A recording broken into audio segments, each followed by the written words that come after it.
ಪೂಜ್ಯಾಯ ರಾಘವೇಂದ್ರಾಯ ಸತ್ಯಧರ್ಮರತಾಯ ಚ ಭಜತಾಂ ಕಲ್ಪವೃಕ್ಷಾಯ ನಮತಾಂ ಕಾಮಧೇನುವೆ. ನನ್ನ ಸಮಸ್ತ ಗುರುಗಳಿಗೂ ಕೂಡ ವಂದನೆಗಳನ್ನ ಅರ್ಪಿಸ್ತಾ bits of India Kannada channel ವೀಕ್ಷಕರೆಲ್ಲರಿಗೂ ಕೂಡ ವಿಭಾ ಶೆಟ್ಟಿ ಮಾಡುವ ನಮಸ್ಕಾರಗಳು. ದಿನಭವಿಷ್ಯ ಕಾರ್ಯಕ್ರಮಕ್ಕೆ ತಮಗೆಲ್ಲರಿಗೂ ಸ್ವಾಗತ. ಈ ದಿನ ಅಂದರೆ 31/12/2025 ಬುಧವಾರದ ದಿನ. ಇವತ್ತಿನ ದಿನ ಕೃತಿಕಾ ನಕ್ಷತ್ರವಿರಲಿದೆ. ನೋಡಿ, ನಾವೆಲ್ಲನೂ ಆಲ್ರೆಡಿ ವರ್ಷದ ಇನ್ನು ತುಂಬ ಒಂದು ಕೊನೆಯ ದಿನಕ್ಕೆ ನಾವು ಬಂದುಬಿಟ್ಟಿದ್ದೀವಿ. ನಾಳೆ ಬೆಳಗ್ಗೆ ಆದರೆ ನಾವು ಹೊಸ ವರ್ಷನ ನೋಡ್ತಾ ಇದ್ದೀವಿ. ಸೊ ಎಲ್ಲರಿಗೂ ಕೂಡ ನಾಳೆ ದಿನ ಹೊಸ ವರ್ಷದ ಒಂದು ಶುಭಾಶಯಗಳನ್ನ ನಾನು ಇವತ್ತೇ ಹೇಳ್ತಾ ಇದ್ದೀನಿ. ಹಾಗೆ ಇವತ್ತು ಕೃತಿಕಾ ನಕ್ಷತ್ರ ಇದೆ. ನಾನು ಆಲ್ರೆಡಿ ಹೇಳಿದ್ದೀನಿ, ಕೃತಿಕಾ ನಕ್ಷತ್ರ ಅಂತಂದರೆ ಸೂರ್ಯನ ನಕ್ಷತ್ರ ಆಗಿರುತ್ತೆ. ಕೃತಿಕಾ, ಉತ್ತರ ಪಾಲ್ಗುಣಿ ಹಾಗೆ ಉತ್ತರಾಷಾಢ ನಕ್ಷತ್ರಗಳು ಬಂದು ಸೂರ್ಯನ ನಕ್ಷತ್ರಗಳಾಗಿರುತ್ತೆ. ನಿಮಗೆ ಸಂಪತ್ತು ತಾರೆ ಯಾವುದು ಅಂತ ನೋಡೋದಾದರೆ ಚಂದ್ರನ ನಕ್ಷತ್ರಗಳಲ್ಲೂ ಕೂಡ ನಿಮಗೆ ಸಂಪತ್ತು ತಾರೆಗಳಾಗುತ್ತೆ. ಅದು ರೋಹಿಣಿ, ಹಸ್ತ ಮತ್ತು ಶ್ರವಣ ನಕ್ಷತ್ರಗಳು. ಈ ನಕ್ಷತ್ರ ದಿನಗಳಲ್ಲಿ ನೀವು ಒಂದು ಒಳ್ಳೊಳ್ಳೆ ಕೆಲಸಗಳನ್ನ ಮಾಡುವಂಥದ್ದು, ಮನೆಗೆ ಏನಾದರೂ ರೇಷನ್ ತರುವಂಥದ್ದು, ಏನೇ ಕೆಲಸ ಮಾಡಿದ್ರೂ ಕೂಡ ಹೆಸರೇ ಹೇಳ್ದಂಗೆ ಸಂಪತ್ತು ತಾರೆ ಅಂತ ಇದು ನಿಮಗೆ ಎಲ್ಲ ಒಂದು ಸಂಪತ್ತನ್ನು ತಂದುಕೊಡುವಂಥ ಒಂದು ತಾರೆ ಆಗಿರುತ್ತೆ. ಹಾಗೆ ವಿಪತ್ತು ತಾರೆ, ಈ ವಿಪತ್ತು ತಾರೆ ದಿವಸ ಯಾವುದೇ ಪ್ರಮುಖ ಕೆಲಸಗಳನ್ನ ಮಾಡದೇ ಇರೋದೇ ಒಳಿತು. ಅದ್ಯಾವ್ದಾವ್ದು ನಕ್ಷತ್ರಗಳು ಅಂತಂದರೆ ಮೃಗಶಿರ, ಚಿತ್ತ ಮತ್ತು ಧನಿಷ್ಠ ನಕ್ಷತ್ರಗಳು ನಿಮಗೆ ಆಗಬಾರ್ದೇ ಇರೋಂಥ ನಕ್ಷತ್ರಗಳು. ಅಂದರೆ ಕುಜನ ನಕ್ಷತ್ರಗಳಲ್ಲಿ ನೀವು ಯಾವುದೇ ಕೆಲಸಗಳನ್ನ ಮಾಡದೇ ಇರೋದೇ ಒಳಿತು. ಸೊ ಇವತ್ತಿನ ದಿವಸ ಏನು ದ್ವಾದಶ ರಾಶಿಗಳ ಮೇಲೆ ಏನೆಲ್ಲ ಫಲಾನುಫಲಗಳಿದೆ ಅನ್ನೋದನ್ನ ನೋಡೋಣ ಬನ್ನಿ. ಮೇಷರಾಶಿಯವರಿಗೆ ಇವತ್ತಿನ ದಿವಸ ಒಂದು ಹಣಕಾಸಿನ ಪ್ರಮುಖ ನಿರ್ಧಾರ ತಗೊಳ್ಳುವಂಥ ಒಂದು ದಿನ ಆಗಿರುತ್ತೆ. ಸೊ ಇವತ್ತಿನ ದಿವಸ ನೀವು ಯಾವುದಾದ್ರೂ ಹಣಕಾಸನ್ನ ವಿಲೇವಾರಿ ಮಾಡುವಂಥದ್ದು, ಹಣ ಕೊಡೋದು ತಗೊಳ್ಳೋದು, ಏನೇ ವ್ಯವಹಾರ ಮಾಡೋಕ್ಕೂ ಕೂಡ ಅತ್ಯಂತ ಶುಭಕರವಾದ ಒಂದು ದಿನ ಆಗಿರುತ್ತೆ. ಸೊ ಇವತ್ತಿನ ದಿವಸ ನೀವೇನು ಪರಿಹಾರ ಮಾಡ್ಕೊಬೇಕು ಅಂತಂದರೆ, ಇವತ್ತು ನೀವು ಲಕ್ಷ್ಮೀ ದೇವಿಯ ಆರಾಧನೆ ಮಾಡುವಂಥದ್ದು, ಶುಕ್ರ ಗ್ರಹದ ಬೀಜ ಮಂತ್ರನ ಪಠನೆ ಮಾಡೋದ್ರಿಂದನೂ ಕೂಡ ಇವತ್ತು ನಿಮಗೆ ಮತ್ತಷ್ಟು ಶುಭವಾಗಲಿದೆ. ಇನ್ನು ವೃಷಭ ರಾಶಿನಲ್ಲಿ ಹುಟ್ಟಿರೋರಿಗೆ ಇವತ್ತಿನ ದಿವಸ ಸ್ವಲ್ಪ ಕನ್ಫ್ಯೂಷನ್ ಸ್ಟೇಟಸ್ ಇರುತ್ತೆ. ಏನು ಕೆಲಸ ಮಾಡಬೇಕು, ಏನು ಮಾಡಬಾರ್ದು, ಅಥವಾ ಸ್ವಲ್ಪ ಲೇಸಿ ಆಗಿರೋದು, ಅಥವಾ ಚಟುವಟಿಕೆಯಿಂದ ತುಂಬ ಕ್ರೇಜಿ ಆಗಿರೋಂಥ ದಿನ ಕೂಡ ಇವತ್ತಾಗಿರುತ್ತೆ. ಸೊ ಇವತ್ತು ನೀವೇನು ಪರಿಹಾರ ಮಾಡ್ಕೊಬೇಕು ಅಂತಂದರೆ, ಶುಕ್ರ ಗ್ರಹದ ಬೀಜ ಮಂತ್ರನ ಪಠನೆ ಮಾಡೋದು ಅಥವಾ ಈಶ್ವರನ ದೇವಸ್ಥಾನಕ್ಕೆ ಹೋಗೋದ್ರಿಂದನೂ ಕೂಡ ಇವತ್ತು ನೀವು ನಿಮ್ಗೆ ಆಗ್ತಿರೋ ಒಂದು ಕನ್ಫ್ಯೂಷನ್ ಸ್ಟೇಟಸ್ಸಿಂದ ನೀವು ಈಚೆ ಬರ್ಬೋದು. ಇನ್ನು ಮಿಥುನ ರಾಶಿನಲ್ಲಿ ಹುಟ್ಟಿರೋರಿಗೆ ಇವತ್ತಿನ ದಿವಸ ಕೆಲಸದಲ್ಲಿ ಸ್ವಲ್ಪ ಹಿನ್ನಡೆ ಆಗುವಂಥದ್ದು, ಏನು ಕೆಲಸಕ್ಕೆ ಕೈ ಇಟ್ಟರು ಕೂಡ ಸ್ವಲ್ಪ ಡಿಲೇ ಆಗೋದು, ನಿಧಾನ ಆಗೋದು, ಕೆಲಸಗಳು ಬೇಗ ಆಗದೇ ಇರೋಂಥ ಒಂದು ದಿನ ಆಗಿರುತ್ತೆ. ಸೊ ಇವತ್ತು ನೀವೇನು ಪರಿಹಾರ ಮಾಡ್ಕೊಬೇಕು ಅಂತಂದರೆ, ಬುಧ ಗ್ರಹದ ಬೀಜ ಮಂತ್ರನ ಪಠನೆ ಮಾಡೋದು ಅಥವಾ ವಿಷ್ಣು ಸಹಸ್ರನಾಮ ಕೇಳೋದ್ರಿಂದನೂ ಕೂಡ ನಿಮಗೆ ಮತ್ತಷ್ಟು ಶುಭವಾಗಲಿದೆ. ಇನ್ನು ಕಟಕ ರಾಶಿಯಲ್ಲಿ ಹುಟ್ಟಿರೋರಿಗೆ ಇವತ್ತಿನ ದಿವಸ ಏನು ಒಂದು ಅತ್ಯಂತ ಶುಭಕರವಾದ ದಿನ ಅಂತಲೇ ಹೇಳ್ಬೋದು. ಏನೇ ಕೆಲಸ ಕೈ ಇಟ್ಟರು ಕೂಡ ಕೆಲಸಗಳು ಬೇಗ ಆಗಿಬಿಡೋದು, ಒಂದು ಒಳ್ಳೊಳ್ಳೆ ಕೆಲಸಗಳನ್ನ ಮಾಡುವಂಥದ್ದು, ಒಳ್ಳೆ ವಿಚಾರಗಳನ್ನ ಕೇಳುವಂಥ ದಿನ ಆಗಿರುತ್ತೆ. ಸೊ ಇವತ್ತು ನೀವೇನು ಪರಿಹಾರ ಮಾಡ್ಕೊಬೇಕು ಅಂದರೆ, ಈಶ್ವರನ ಧ್ಯಾನ ಮಾಡೋದು ಅಥವಾ ಈಶ್ವರನ ದೇವಸ್ಥಾನಕ್ಕೆ ಹೋಗಿ ಬರೋದ್ರಿಂದನೂ ಕೂಡ ಇವತ್ತು ನಿಮಗೆ ಮತ್ತಷ್ಟು ಶುಭವಾಗಲಿದೆ.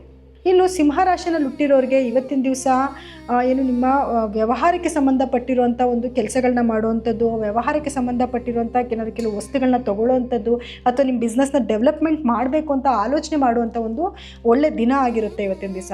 ಸೊ ಇವತ್ತಿನ ದಿವಸ ನೀವೇನು ಪರಿಹಾರ ಮಾಡ್ಕೊಬೇಕು ಅಂತಂದರೆ, ಶನೈಶ್ವರನ ಧ್ಯಾನ ಮಾಡುವಂಥದ್ದು, ಓಂ ಶಂ ಶನೈಶ್ಚರಾಯ ನಮಃ ಅಂತ ಮಂತ್ರ ಜಪ ಮಾಡೋದ್ರಿಂದ ಇವತ್ತಿನ ದಿವಸ ನಿಮಗೆ ಮತ್ತಷ್ಟು ಶುಭವಾಗಲಿದೆ. ಇನ್ನು ಕನ್ಯಾ ರಾಶಿಯಲ್ಲಿ ಹುಟ್ಟಿರೋರಿಗೆ ಇವತ್ತು ಒಂದು ಅತ್ಯಂತ ಶುಭವಾದ ದಿನ ಅಂತಲೇ ಹೇಳ್ಬೋದು. ಇವತ್ತಿನ ದಿವಸ ನೀವು ಏನೇ ಒಂದು ಡಿಸಿಷನ್ ತೊಗೊಂಡ್ರು, ಯಾವುದೇ ಒಂದು ಕೆಲಸ ಮಾಡಿದ್ರು ಕೂಡ ಅದರಲ್ಲಿ ನಿಮಗೆ ಸಕ್ಸಸ್ ಆಗುವಂಥ ಒಂದು ದಿನ ಆಗಿರುತ್ತೆ, ಅಥವಾ ನಿಮ್ಮ ತಂದೆಯ ಒಂದು ಆಶೀರ್ವಾದ ಸಿಗುವಂಥ ಒಂದು ದಿನ ಕೂಡ ಇವತ್ತಾಗಿರುತ್ತೆ. ಸೊ ಇವತ್ತಿನ ದಿವಸ ನೀವೇನು ಮಾಡಬೇಕು ಅಂತಂದರೆ, ವಿಷ್ಣು ಸಹಸ್ರನಾಮ ಕೇಳುವಂಥದ್ದು ಅಥವಾ ಬುಧ ಗ್ರಹದ ಬೀಜ ಮಂತ್ರನ ಪಠನೆ ಮಾಡೋದ್ರಿಂದನೂ ಕೂಡ ಅತ್ಯಂತ ಶುಭವಾಗುತ್ತೆ. ಇನ್ನು ತುಲಾ ರಾಶಿಯಲ್ಲಿ ಹುಟ್ಟಿರೋರಿಗೆ ಇವತ್ತು ಮೂಡ್ ಸ್ವಿಂಗ್ ಆಗುವಂಥದ್ದು, ಯಾವ ಕೆಲಸಗಳನ್ನು ಕರೆಕ್ಟಾಗಿ ತೊಗೊಳಕ್ಕಾಗದೇ ಇರೋವಂಥದ್ದು, ಇವತ್ತೇನೋ ಒಂಥರ ಏನು ಕೆಲಸದಲ್ಲೂ ಏಳ್ಗೇನೋ ಆಗದೇ ಇರೋವಂಥ ಒಂದು ದಿನ ಆಗಿರುತ್ತೆ. ಸೊ ಇವತ್ತಿನ ಕೆಲಸಗಳನ್ನ ಸ್ವಲ್ಪ ಮುಂದೂಡೋದೇ ನಿಮಗೆ ಒಳಿತು ಅಂತ ಹೇಳ್ಬೋದು. ಇವತ್ತಿನ ದಿವಸ ನೀವೇನು ಪರಿಹಾರ ಮಾಡ್ಕೊಬೇಕು ಅಂತಂದರೆ, ಈಶ್ವರನ ಧ್ಯಾನ ಮಾಡುವಂಥದ್ದಾಗಿರ್ಬೋದು ಅಥವಾ ಈಶ್ವರನ ದೇವಸ್ಥಾನಕ್ಕೆ ಹೋಗಿ ಬರೋದ್ರಿಂದಲೂ ಕೂಡ ನಿಮಗೆ ಶುಭವಾಗುತ್ತೆ. ಇನ್ನು ವೃಶ್ಚಿಕ ರಾಶಿಯಲ್ಲಿ ಹುಟ್ಟಿರೋರಿಗೆ ಇವತ್ತಿನ ದಿವಸ ಮನೆಯ ವಾತಾವರಣ ತುಂಬ ಚೆನ್ನಾಗಿರುತ್ತೆ. ಏನು ಮನೆಯವ್ರ ಜೊತೆಯಲ್ಲಿ ಕಾಲ ಕಳೆಯುವಂಥದ್ದು, ಗಂಡ ಹೆಂಡತಿ ಮಧ್ಯದಲ್ಲಿ ಒಂದು ಬಾಂಡೇಜ್ ಕ್ರಿಯೇಟ್ ಆಗುವಂಥದ್ದು, ಒಂದು ಪ್ರೀತಿ ವಿಶ್ವಾಸ ಜಾಸ್ತಿ ಆಗುವಂಥ ಒಂದು ದಿನ ಅಂತ ಹೇಳ್ಬೋದು. ಇವತ್ತಿನ ದಿವಸ ನೀವು ಲಕ್ಷ್ಮೀನಾರಾಯಣನ ದೇವಸ್ಥಾನಕ್ಕೆ ಹೋಗಿ ಬರೋದ್ರಿಂದ ಇವತ್ತು ನಿಮಗೆ ಮತ್ತಷ್ಟು ಶುಭವಾಗಲಿದೆ.